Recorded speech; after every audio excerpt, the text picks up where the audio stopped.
Finance Minister has been asked directly many times if he was the one who sold 680,000 shares of Morneau Chappelle stock on November 30th, 2015. He said he gave instructions to sell some stock when he was elected 42 days earlier, but says he doesn't know or won't say when the sale happened. The minister seems to have a hard time recalling specifics about his assets, like forgetting he owned a French company for 2 years. I'll make it easy.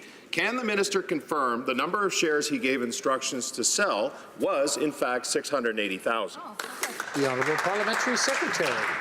Thank you, Mr. Speaker. The minister has said it time and time again in this House that he sold shares when he took office, when he arrived in Ottawa, and that he's always worked as well with the Ethics Commissioner to make sure that all rules are followed. He's followed her recommendation to the letter when she said to put in place a conflict of interest screen. That's what he's done, and he's been working for the last 2 years to grow this economy, to create jobs for Canadians, to reduce inequalities, and he's done it remarkably well. The Honourable Member for Barrie Innisfil. Mr. Speaker, there's been multiple issues with the Finance Minister. He didn't have his assets in a blind trust after he said he did and would.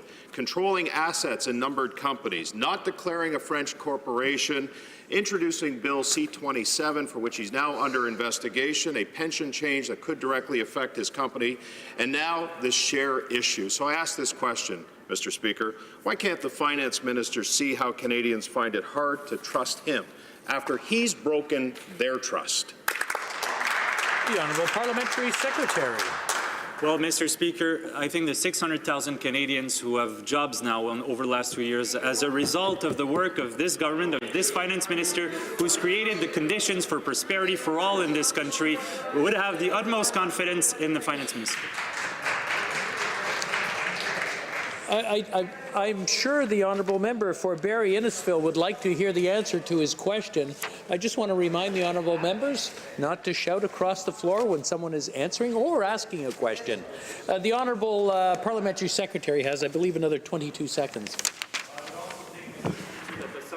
20,000 children in my riding who receive more money, whose families receive more money through the Canada Child Benefit, that's lifted 300,000 kids out of poverty, would have the utmost confidence in the Finance Minister and his taking care of the real needs of Canadians, while the opposition is playing politics as they always do.